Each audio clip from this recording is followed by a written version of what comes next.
in where we are right now. And we're all going to have a hand in kind of digging us out of this hole that we're in. So, like I said, this is not this is a day that's a little bit tough. It's a situation I've been through before, a couple different times. And, we need to circle the wagons right now. We need everybody on board. And the only way I know how to do it is to fight and work out of it. So that's what we're going to do. So with that, I'll take some questions. Riz, what changes you anticipate making? Listen, John, we're going to look at everything. Everything's going to get, as I told the team, everybody and everything is going to get reevaluated and reevaluated. Because right now the product is not acceptable. So everything down from the schedule to how we do things, to the active players, to the daily schedule.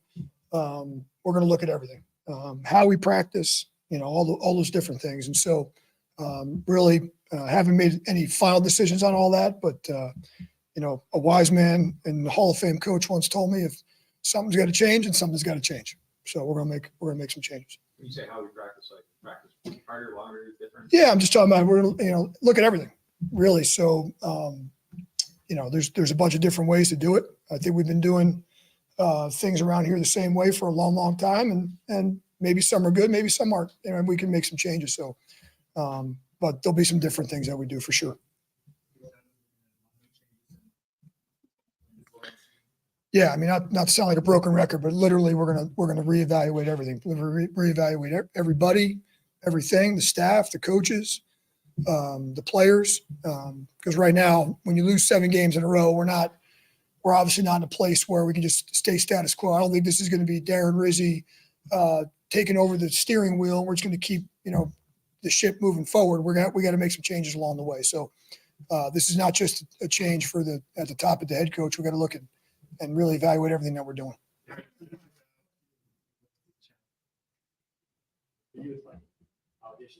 Yeah, well, listen, I embrace everything. I think you guys know my personality pretty good by now. I'm a passionate guy. Kind of wear my heart on my sleeve. I'm a very realistic type of guy, and so I only know how to do things one way. I'm a little bit of I grew up a little bit of a fighter. I've really never been handed anything. And so I was a walk-on player in college. I was a free agent in the NFL. I started my coaching career in Division II. And so I've had to work for everything I've gotten, and this is no different. And I'm going to show up here every day of the week, and I'm going to work my ass off, and we're going to try to change the product on the field. How tough this was for you? How bittersweet is it? Not to want to be a head coach, but you don't want this one. Yeah, this is not a day for celebration. This is a day for like I said earlier, it's a tough day. This is I said the exact same message to the team. But at the same time, there's only one way to fight through this, and that's through hard work and showing up every day. And it's the reality of the situation. This is where we're at. And so I have no choice but to stand up here and be the leader that I think one of my strong suits is I'm a leader of men. I think that and in tough situations, leaders really show their true colors. And I think the rest of the team is the same thing. Like, we're going to find out right now who's going to fight.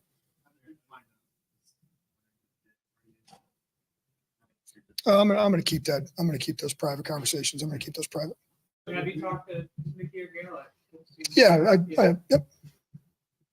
We've never really kind of asked you your general philosophies and what traits you want out of your team. Like, how would you kind of define some of those things? Well, then I'm an accountability guy. Our motto on special teams since I took over has been 111th, and that's all about accountability. It's every person, knowing their part, understanding their part, knowing the role, understanding the role, and going out and executing it. And as I said to the team this morning, that 111th philosophy is going to be something that we carry, because in no other sport can one person have an error and it affects the other people on the. I gave a baseball analogy, I gave a basketball analogy. In baseball, Aaron Judge can go 0 for 4 and strike out 4 times, but Garrett Cole throws a perfect game. The Yankees are still going to win.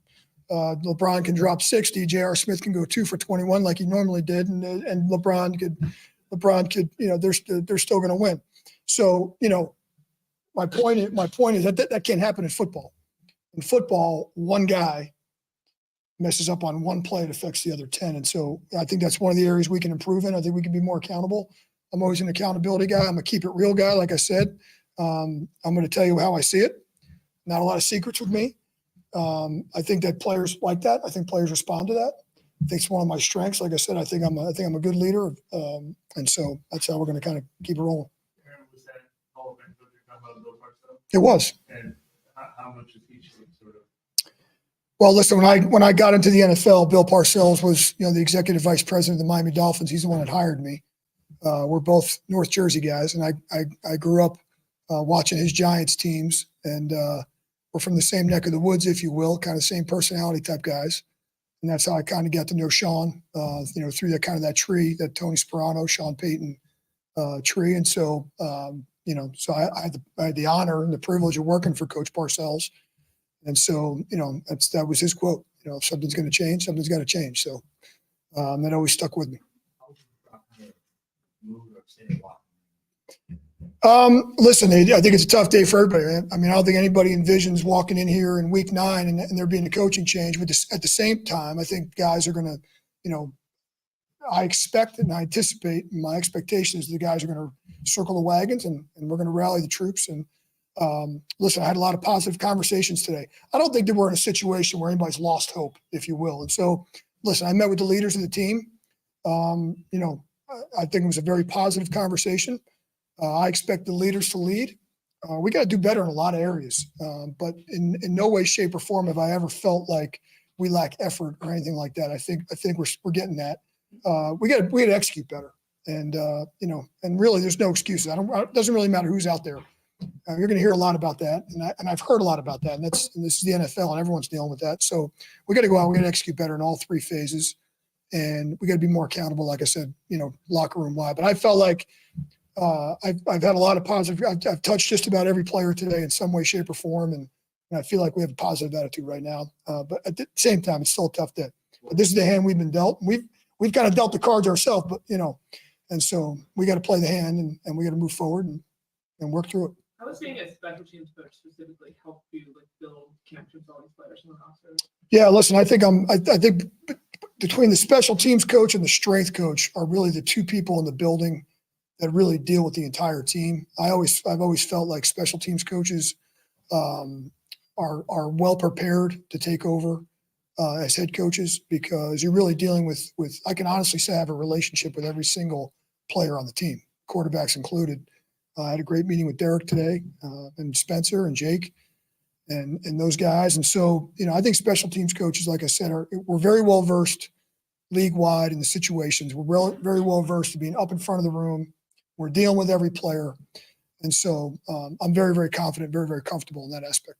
Rizzi, you still do all the same stuff on special teams, or will Phil take on some more? How's that? Yeah, listen, I think Phil's going to take on maybe a little larger role. I'm still going to have a big hand in the special teams aspect. I think we're going to bring in another quality control, try to take some of the workload off of my hands.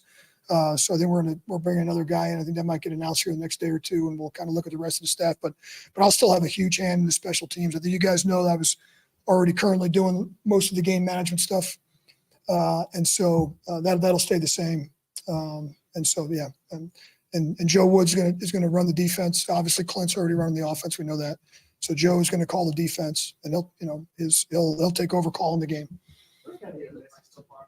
Sorry. Listen, they should be pissed off. I'm pissed off. The fans should be pissed off. The people in New Orleans, the people of Louisiana, no one should be happy. And I think this city deserves a winner. They know what winning football looks like. And, it's our job to bring that back. And my message is this. Here's what I can't promise a lot. I can promise passion. I can promise fight. And I can tell you that team's going to go out there every Sunday. And that's going to be clear. We're going to have a team that's full of passion and a team that's full of fighters. That I can promise you. Now the football's got to get better. The execution's got to get better. All right. But we're not going to lack those 2 things. We're not going to be boring to watch. That I can promise you. I'm sorry. Could you repeat that one more time? Today. I don't even know what time it is right now. So, yeah, just listen. I had a conversation this morning with Mickey, and since then I've kind of been running around. Had a good team meeting. I've tried to touch a bunch of offices so far. I really need to sit down with each one of the heads of all the different departments. I've met with a lot of the people so far. I've met with a lot of players. Met with the leadership of the team. We broke up a little bit offense, defense, and so there's still a lot to do. But it's going to be one thing at a time. I kind of check one box at a time and move on. But like I said, I think I'm well prepared to do the job. Where's the next items like at the top of the to-do list, like as far as priority? Yeah, I think getting back, like I said, when the players come in here Wednesday, we want to have a very clear cut vision for what, we're going to do on a daily basis. So I'm going to really spend a lot of time working on our daily schedule and our practice schedule and things like that, kind of just reevaluating what we've been doing there. And so it's going to kind of be what we're looking at. Naturally, going to talk with Clint, going to talk with Joe, talk about where we are offensive and defensively, anything we got to, change up there. And that's kind of just methodically go through each thing. So Do you kind of have like a set of ideas of what you would like to improve before hearing from people, or like how do you go approach it? in terms of what? In terms of just like when you're reviewing changes, like these are some ideas that I already have. Or you can switch things up. Yeah, I mean, listen, everyone's going to have their own personal touch. Listen, the best advice I've been given by guys that have been in the situation before is be yourself. I really don't know how not to be myself. There's really nothing phony about me, and kind of like I said before, what you see is what you get. So listen, there's always things. I've worked for some great people, some great head coaches. I've worked for some great organizations. There's always things that you pick up along the way that you like to do. Listen, I was here with Sean for all the years with Sean, and there were some great things we did here, but there's some things that I think I've done some other places that can work as well. And so there'll definitely be a little bit of personal touch on that. But at the same time, you got to be careful. There's not going to be, we're in week 9 of the season. We're not going to wholesale, pull the rug out on some things, but at the same time, we're going to integrate some new. Does that new need to kind of like take it back? Because, I know Dennis was different than Sean, but there's just like this huge history here of all that. Like, does new need to be part of it? Well, as I said to the team today, change doesn't have to be negative and doesn't have to be positive, and it doesn't mean easier, and it doesn't mean harder. It just means different. And I just think for us, we all know the definition of insanity. Keep doing the same thing over and over again, expect a different result. So there need to be some difference. So I think that's what you'll see. Is it going to be drastic? No, we're in week, there's only so many things you can do at this point of the season. The focus still needs to be on Wednesday when we walk in. It needs to be the Atlanta Falcons. That's the number one thing we got to be focused on. With that being said, I think there's a different way to get to the result. And so that's where I think my personal touch will come in. Yeah, you said that this is not this, a day of warning, but how do you balance it being a day of warning with the team and then you got to hit the ground running? Yeah, well, the bottom line is we got a game on Sunday, so there's only so much time you can feel sorry for yourself. There's no excuses in this league. At the end of the day, no one really cares. There's that old expression that the people outside the building, have some love that you have problems, right? And the other half, I won't even say it. But listen, we don't have time to sit around and feel sorry for ourselves or sorry for the situation. That doesn't mean it's a great day, but we're going to keep moving forward, and we need to be all on the same page with the vision. And I think when the players come back here, obviously their day off tomorrow. When they come back here on Wednesday, there'll be a clear vision on how we're going to go and attack the Atlanta Falcons. With the trade deadline tomorrow, and obviously a ton on your plate now, would you be how involved would you be in any potential conversations with the front office about this? Yeah, I got to be honest with you. The trade deadlines, they've been the last thing on my mind today. So that's not really where I'm at. Yeah, just as a point of clarification, obviously, once teams reach a certain record and they have young quarterbacks on the roster, they might want to look and see what they have in the future. As of now, are you operating as Derek Carr's quarterback? The truth is, today with everything that's been going on, we haven't had one personnel discussion. That's just, I can get back to you down the road, but we really haven't gone there yet. But I got to be honest with you, there's no reason in my mind to think that Derek Carr won't be the quarterback this Sunday. You mentioned that he is a close friend of yours. Have you had a chance to speak to him today? And if so, what was his message? I did speak with DA. I'm going to kind of keep that conversation between the two of us private, but I did speak with him. And, you know, like with any friend, it wasn't a goodbye. It was a, you know, we'll talk later on down the road about, you know, other things, but I'll keep the content of that conversation between him and I. But I did get a chance to talk to him. Again, you know, DA was, when I got here, obviously he was a defensive coordinator. We've worked a lot together, and I got a great deal of respect for the product he's put on the field for a lot of years. And so, like I said, that makes this part of the job that much harder, and that makes the stay this much harder. That's the tough part. At the same time, is the hand we're dealt. We got to keep moving forward.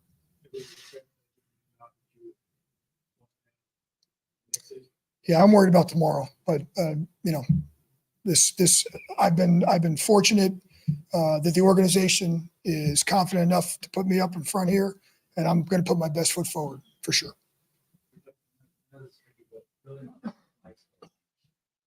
You feel comfortable with this kind of thing, philosophy about when is the right time to focus on more playing time for the healthy players, see how they handle it, to think long term, as opposed to.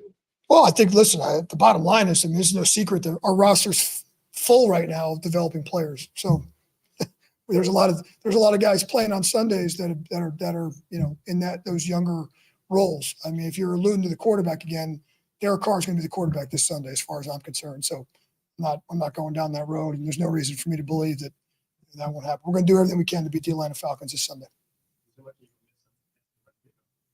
Listen, if you guys want the Week 9 update, no, we can't break tradition. We'll have to wait till Thursday. I got to give you the Thursday update on that. Yeah, again, I'm gonna.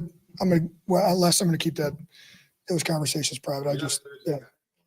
Well, I'm not a Thursday guy anymore. Well, listen.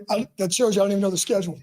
I may show up as the special teams coordinator on Thursdays and do the special teams coordinator just so I can give you the kickoff update. 9 weeks. We got to wait for the Monday night game. It's not complete. So. How's Crystal Lottery doing? Yeah, listen, there's obviously a great deal of concern for Chris, you know, with what happened yesterday. You know, that process of his evaluations and all those things is still ongoing. I did get a chance to speak with him today. And so again, I'll kind of give you an update on that later in the week, but it was good to see him today, and good to see him up and around, and good to talk to him today. So, cool. You know, a lot of people call you Wiz. I mean, nobody beats the Wiz. Nobody beats the Wiz would be the Tuesdays, or how do you? I don't know. I hear you. Well, nobody beats the Wiz. That's a Jersey thing. That's where I'm from. So, no, I've seen the Riz with the 1Z and the 2Zs, and I know Riz was like the word of the year or something like that. So, you know, I got guys in the locker room who were wearing Merry Christmas shirts. You know, Bink and those guys had the Merry Christmas shirts. I didn't even know what Riz meant, to be honest with you. I'm not a big social media guy, so all I was told was I made the word of the year last year with Riz. But yeah, not too many people call me Darren. My mom still calls me Darren. Do you know what Riz What? Do I know what Riz means now? I do. I do. I think. You said you've been a part of 2 other interim situations that were positive. Well, again, they're really never positive. But when I was, when I was at the Miami Dolphins, when Tony Sperano was fired, Todd Bowles was the interim head coach, and then when Joe Philbin was let go, Dan Campbell was the interim head coach. You know, and so I got a chance to talk to Dan briefly this morning. I thought that was positive. Todd, those guys are playing today. But, you know, the good thing is, listen, I've worked for 5 current head coaches in the league between Todd and Dan and Zach Taylor, Sean Payton, Brian Dayball. Those are all guys that I've worked with or for. And so, you know, you mentioned earlier about, you know, kind of putting your own stamp on it, but I feel like I've been around a lot of great leaders and seen done a lot of different ways and a lot of great ways. And so kind of try to take a collection of all those guys. You know, so I've heard from a lot of those guys today, which is pretty cool. Thank you. Appreciate you guys. Thank you.